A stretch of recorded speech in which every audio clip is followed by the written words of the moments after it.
I've learned to ignore most sounds in this world. When you've existed for as long as I have, noise becomes irrelevant. The wind through dead trees, distant traffic on mountain roads, even the pulse of blood in human veins as they pass too close to the places I walk. But this sound was different. The dog appeared at the edge of the forest just after midnight, its barking sharp and insistent in the falling snow. I should have turned away. I had no interest in strays, no capacity for pity. Yet something in the animal's eyes stopped me, a kind of knowing that felt older than its years. It barked again, then turned and ran into the storm. And I, the vampire king who answered to no one, followed. What I found at the end of that trail would break open a wound I'd spent 300 years sealing shut. But I didn't know that yet. All I knew was that the dog wouldn't stop running, and somewhere deep in the blizzard, something was waiting. If you've ever followed something you couldn't explain, some pull you didn't ask for, then maybe you understand why I didn't turn back. And if you stay, I'll show you where that path led me. The cold in the Colorado Rockies doesn't announce itself. It inhabits. It settles into bone and stone with the same indifference, and on this particular night, it had teeth. The blizzard came early, the kind that erased trails and swallowed sound. I felt the pressure shift before the first snowflakes fell, a tightening in the air that even immortality couldn't dull. I had been walking the perimeter of my territory, a habit born from centuries of vigilance rather than necessity. Nothing threatened me here. Nothing dared. The castle stood behind me, built into the mountainside like a scar in the rock, ancient, unyielding, and empty except for me. The dog's barking cut through the wind like broken glass. I stopped, turned. It stood at the tree lean, no more than 30 feet away, its coat dusted white with snow. A mutt of some kind, lean, shaggy, with eyes that caught the moonlight and held it. It barked again, sharp and insistent, then took 3 steps forward and stopped. Waiting. Go home, I said quietly, though I knew it wouldn't listen. It barked once more, urgent, desperate, and then bolted into the trees. I should have let it go. I had no use for animals, no patience for their loyalty or their need. But something in the way it looked at me before it ran, something in the deliberateness of its movements, made me hesitate. And in that hesitation, I followed. The trail led deeper into the forest, away from the cleared paths and into wilderness I hadn't walked in years. The dog moved with purpose, pausing only to ensure I was still behind it, then plunging forward through drifts that should have slowed it down. The storm thickened. Visibility dropped to nothing. The only sound was the wind and the rhythmic crunch of my boots in fresh snow. Then the dog stopped. It stood at the edge of a small clearing, its body rigid, its head lowered. It didn't bark. It whined, a low, broken sound that carried a weight I recognized. Grief. I stepped past it and saw her. She was lying in the snow, half buried, her body curled against the cold. Her hunting rifle lay a few feet away, useless. Her face was pale, lips tinged blue, and her breath came in shallow, uneven gasps that barely disturbed the frost forming on her jacket. Hypothermia. Advanced. The dog moved to her side, nudging her shoulder with its nose, then looked back at me. Expectant. Trusting. I knelt beside her, my hand hovering over her throat. Her pulse was there, faint, erratic, failing. Human. Foolish. Trespassing. Dying. The dog whined again, pressing closer to the woman as if its warmth could save her. I looked at the animal, then at the woman, and felt something I hadn't allowed myself to feel in a very long time. Responsibility. I gathered her into my arms, light, fragile, already half gone, and stood. The dog followed without hesitation as I turned back toward the castle, carrying a stranger through a storm that would have killed her in minutes. I didn't know her name yet. I didn't know what bringing her into my home would cost me. I only knew that the dog had led me here, and for reasons I couldn't explain, I couldn't leave her to freeze. The castle swallowed us whole. Stone corridors opened before me like the throat of some ancient creature, and I carried her through halls that hadn't heard footsteps but my own in decades. The dog followed, its claws clicking against worn flagstone, the sound sharp and lonely in the vast silence. I didn't speak. There was nothing to say. The woman in my arms was barely breathing, her body a fragile collection of failing systems that my presence alone wouldn't fix. I brought her to the east wing, to a room I kept prepared out of habit rather than hope. The fire there had died hours ago, but I rebuilt it quickly. Wood, kindling, flame. The heat began to rise, pushing back against the cold that had settled into her bones. I laid her on the low bed near the hearth and stepped back, studying her the way I might study a problem with no clear solution. Her clothes were soaked through. Hypothermia didn't negotiate. I removed her jacket, her boots, working with the clinical detachment of someone who had seen countless bodies in countless states of ruin. The dog watched from the doorway, its eyes tracking my every movement, protective but not interfering. It understood, somehow, that I was trying to help. I wrapped her in heavy wool blankets, the kind that had kept my own family warm centuries ago, and pulled a chair close to the fire.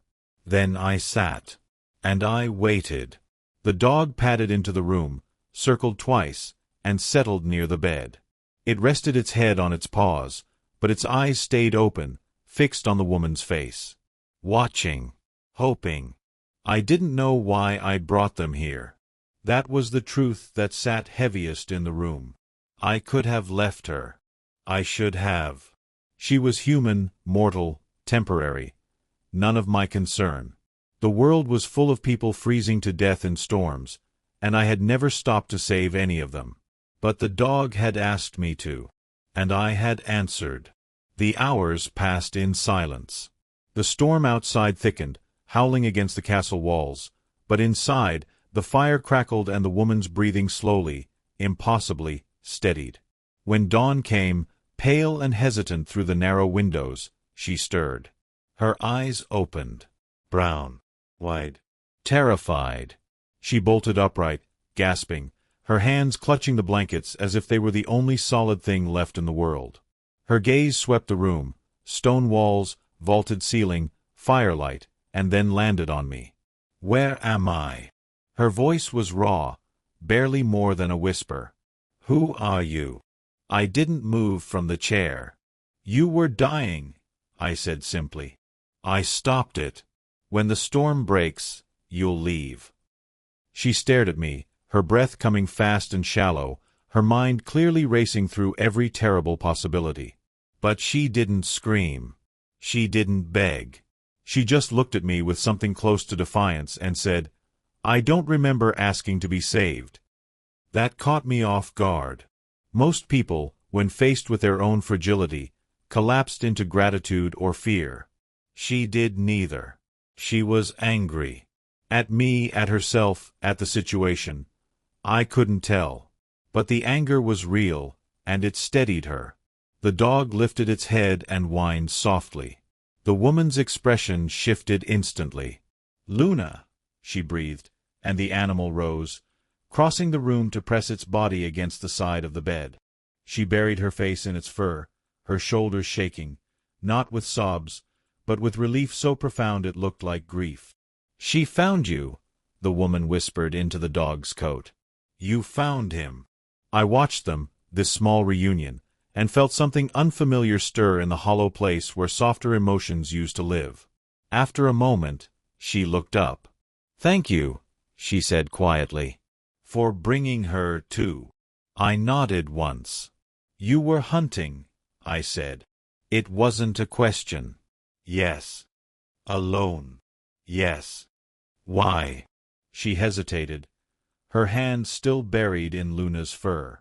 Then, with a weariness that had nothing to do with hypothermia, she said, Because no one else would let me. The words hung in the air between us, and I understood them in a way I hadn't expected to.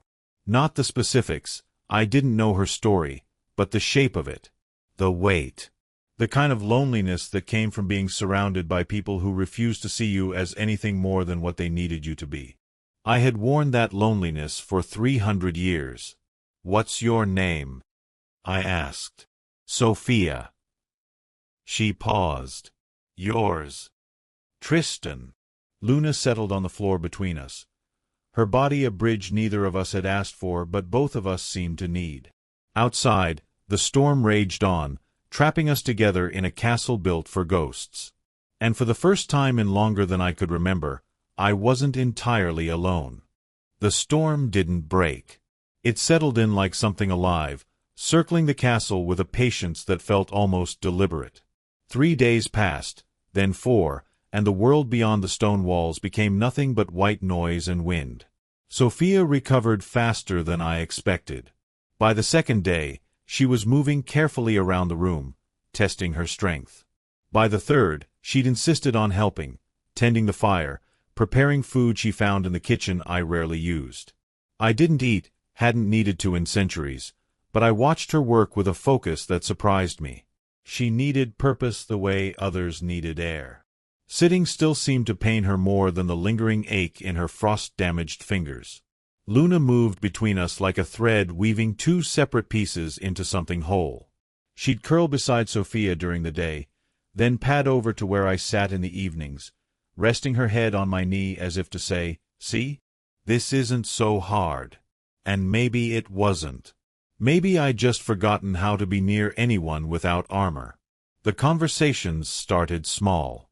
Weather. The storm. How long it might last. But on the 4th evening, as firelight played across the stone walls and the wind howled its endless song, Sophia said something that shifted the air between us. "My father never wanted me to hunt," she said quietly, staring into the flames. "He said it was too dangerous. That I'd get hurt, or worse. That it wasn't appropriate." She laughed, but there was no humor in it. "He wanted me safe. Controlled. A daughter he could be proud of from a distance, but never actually trust." I didn't respond immediately. I understood the shape of that cage better than she knew. "So you went alone," I said.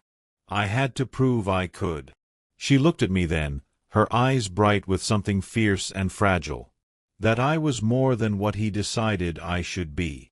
I thought about my own family, about the roles we're born into and the ones we die trying to escape. "There's a cost to that," I said carefully. "Proving yourself. Sometimes you lose things you didn't know you were risking." She studied me in the firelight. "You sound like you know." "I do." "What did you lose?" "Everything. Everyone. 300 years of grief wrapped around my ribs like iron."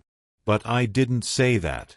I said, "What's lost when you stop trying is worse than what's lost when you do." She nodded slowly, and something passed between us, recognition, maybe. The understanding that we were both people who'd chosen the risk of living over the safety of barely existing. Then, unexpectedly, Luna sneezed. A sharp, ridiculous sound that shattered the weight of the moment. Sophia laughed. A real laugh, unguarded and sudden, and it filled the vast stone room like light spilling into a cave.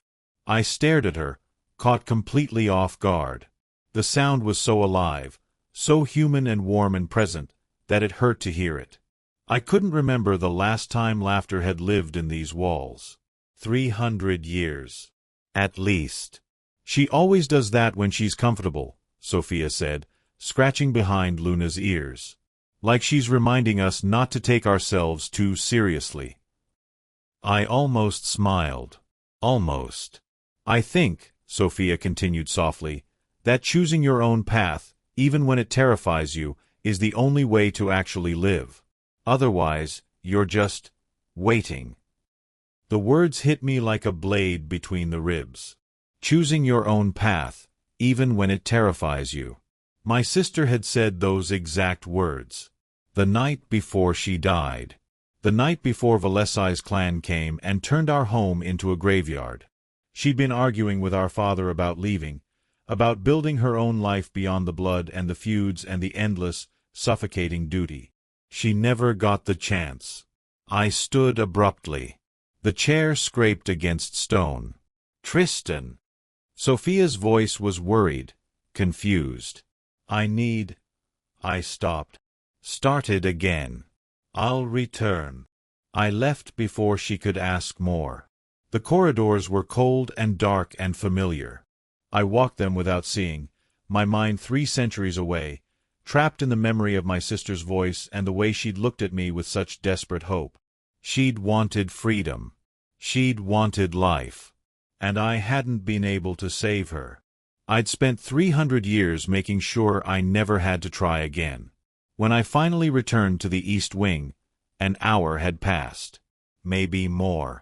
Time moved strangely when you carried that much grief. The fire had burned low. Sophia had fallen asleep on the floor near the hearth, wrapped in one of the wool blankets, her body curved protectively around Luna. The dog's head rested in her lap, and both of them looked so peaceful, so unburdened, that I felt something crack open inside me.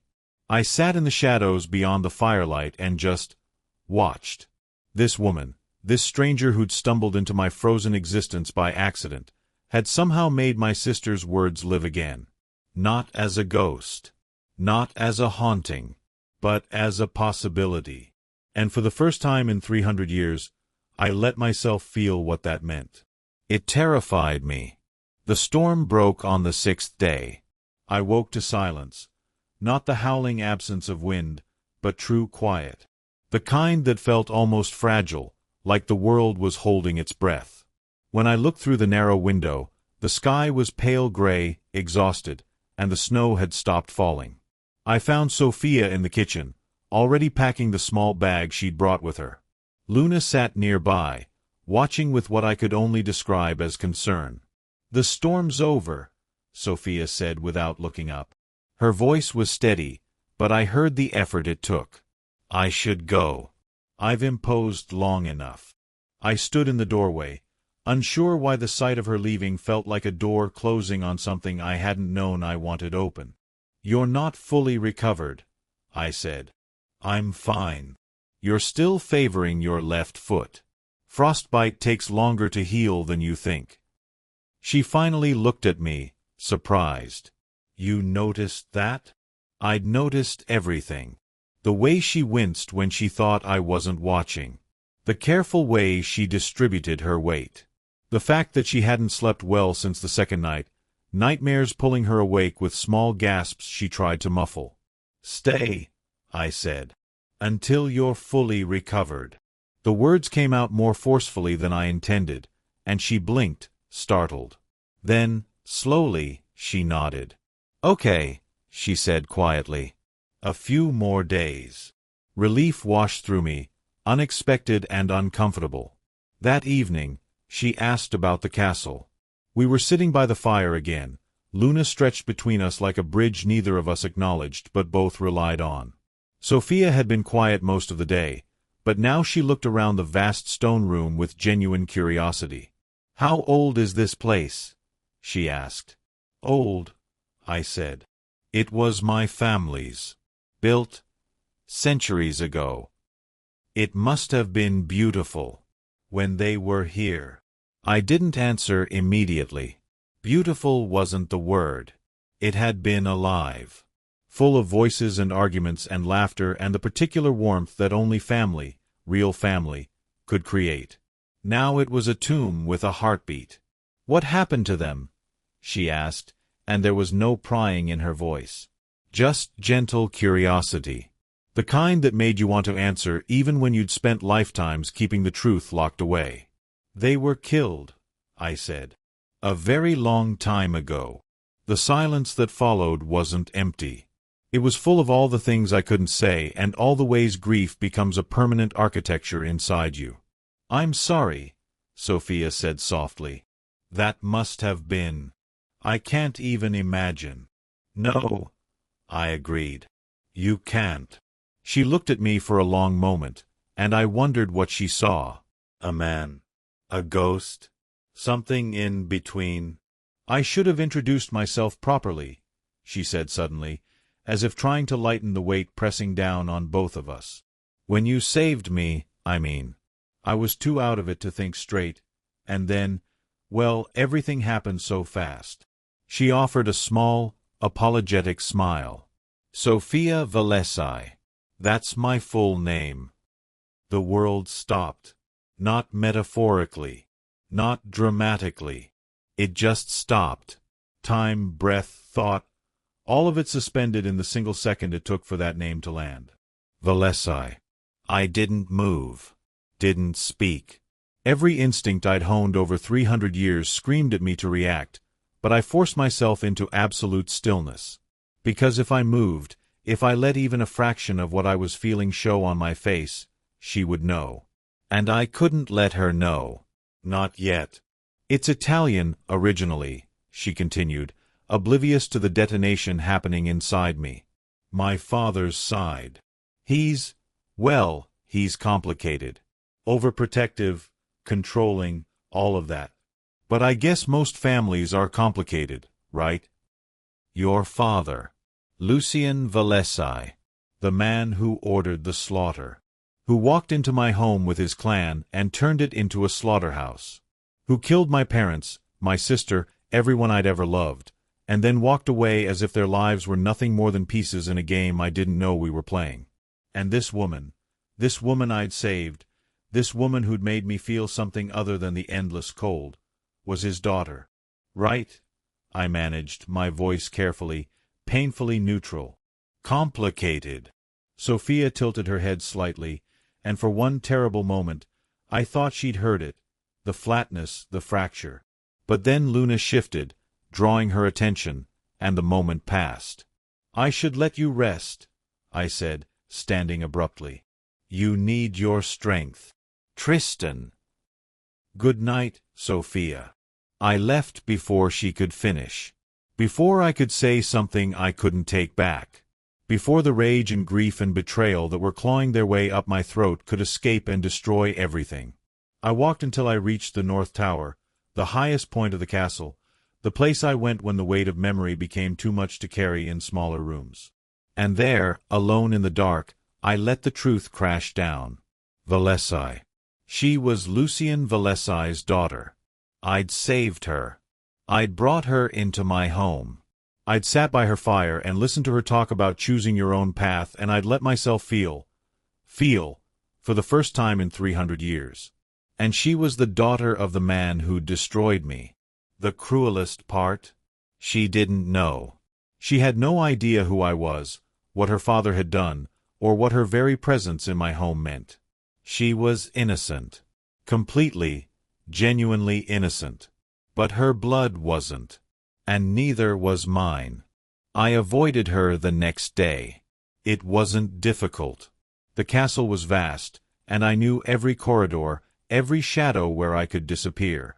I heard her moving through the east wing, heard Luna's claws on stone as the dog searched for me, but I didn't emerge. I couldn't. Every time I thought about facing her, about looking into those eyes that held no malice, no knowledge of what her blood had done to mine, something in me fractured further. She called my name once, twice, her voice echoing through empty halls. I didn't answer. By evening, Luna had stopped searching. I heard her whining instead, low, anxious sounds that meant she knew something was wrong but couldn't understand what. Dogs were better at reading the invisible currents between people than people were. She knew the warmth had died. She just didn't know why. I was in the library when I heard the knock. Not on the main door, that would have been impossible. The storm had left drifts 10 feet high against the entrance. But on the eastern gate, the one only those who knew this place would think to use. Gideon. I hadn't seen him in months. He was one of the few I still spoke to, one of the last connections to the world I'd turned my back on. He was older than me by a century, tall and sharp-featured, with the kind of presence that commanded rooms without effort.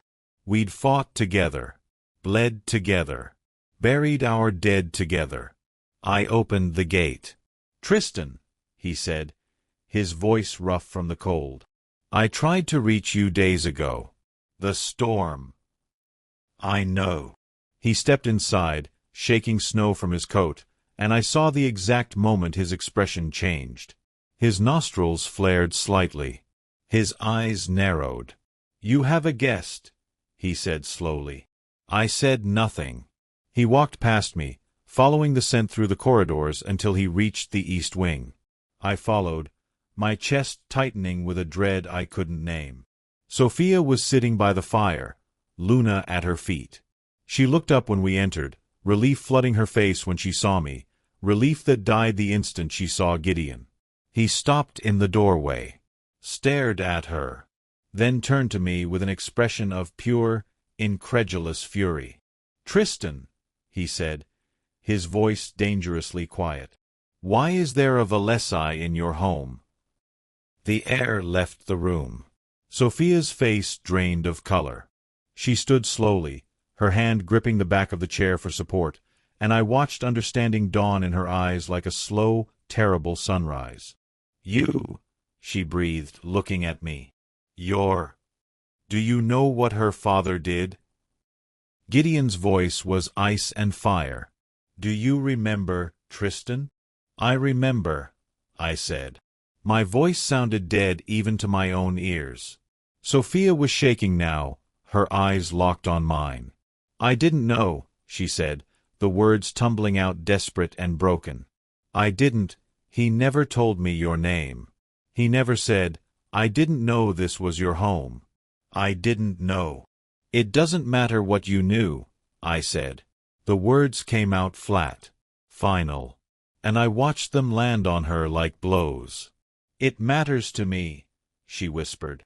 But it didn't. Not really. Because the betrayal I was drowning in wasn't hers. It was mine. For letting her in. For sitting by the fire and listening to her laugh.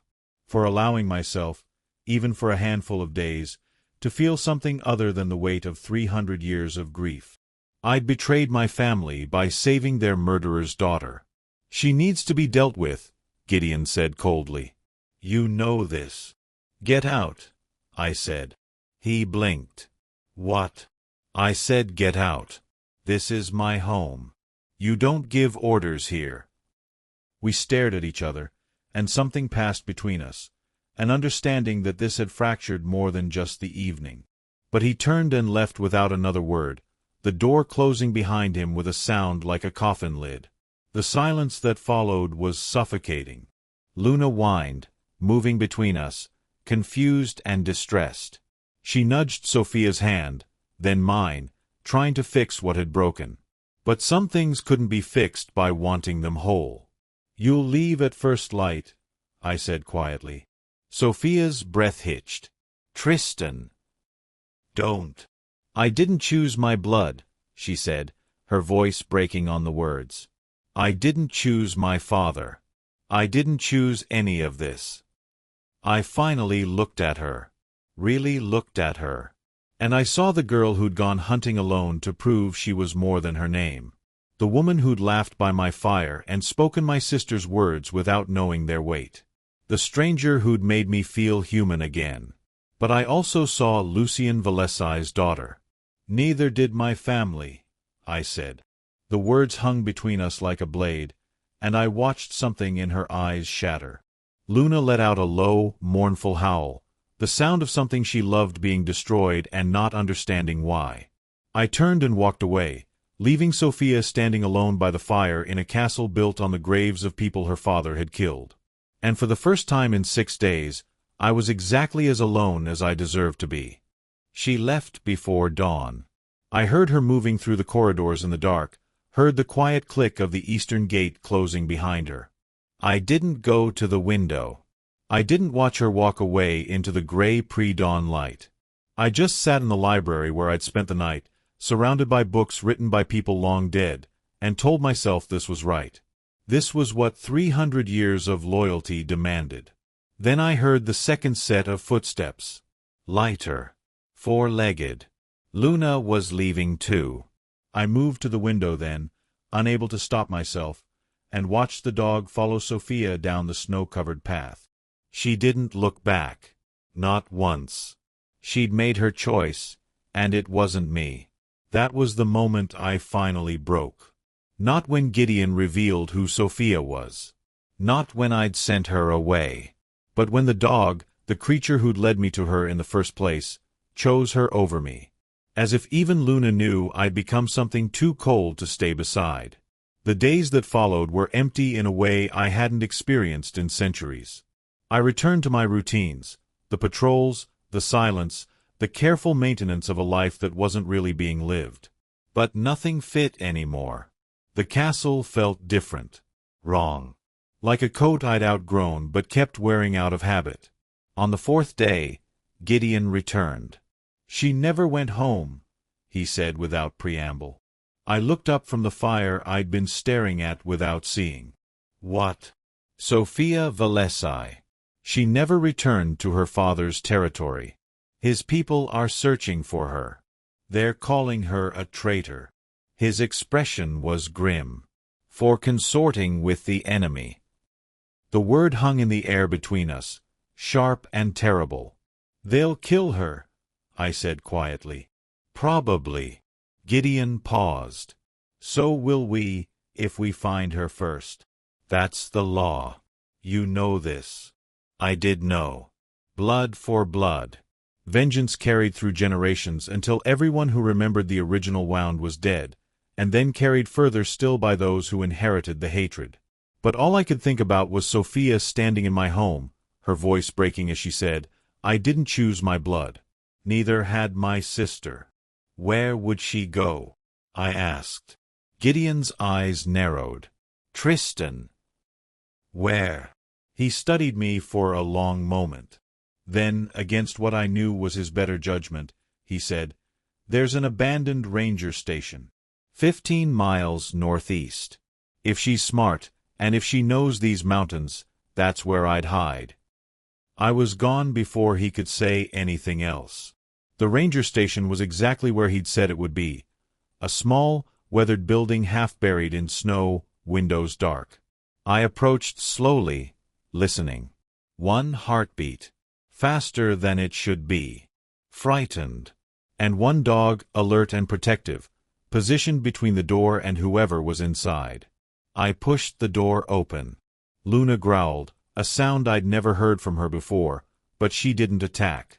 She just stood there, bristling, watching me with eyes that said you hurt her. Sophia was sitting against the far wall, wrapped in a thin blanket, her face pale and exhausted. When she saw me, she didn't scream. She didn't run. She just looked at me with a weariness so profound it made my chest ache. "If you're here to finish it," she said quietly, "just do it." I stood in the doorway, snow falling behind me, and realized I'd spent 300 years preparing for this moment. The moment I'd face a Valesi and make them pay for what was taken from me. But all I felt was tired. "Your father is coming," I said. "I know. He'll kill you." "I know that too." The moment stretched between us, fragile and impossible. "I spent 300 years believing that loyalty meant keeping them alive through hatred," I said slowly. "That the only way to honor what I lost was to never let go of the anger. To make sure everyone who took them from me paid." I paused. But maybe loyalty is something else. Maybe it's choosing to honor what they loved about being alive, rather than what killed them. I extended my hand. Sophia stared at it like it was a weapon. Or a lifeline. Maybe both. "Why?" she whispered. I looked at Luna, standing between us even now, her body tense but her eyes hopeful. "Because the dog chose you," I said. "And she's wiser than both of us." Luna's tail moved. Once. A single cautious wag. Sophia's eyes filled with tears, and she reached out slowly, as if expecting me to pull away at the last second. But I didn't. Our hands met, and I pulled her to her feet. "I don't know if you needed to hear that," I said quietly. "But if you did, if any of this touched something you've been carrying, then maybe we both needed it. Because some truths are only real when they're shared. Some choices only matter when someone else witnesses them." She nodded, unable to speak, and Luna pressed against both of us, a bridge that had never stopped believing we could meet in the middle. Outside, the snow was falling again, soft and clean, covering old tracks and old wounds alike. We walked back toward the castle together, 3 figures moving through a landscape that belonged to neither past nor future, but to this single fragile present. I hadn't forgiven her bloodline. She hadn't absolved mine. But we'd made a different choice. Not to erase the grief or pretend the history didn't exist, but to refuse to let it write the only ending available. We chose life over vengeance. Connection over isolation. Each other over the ghosts that had ruled us both. And maybe that was the only loyalty that had ever really mattered.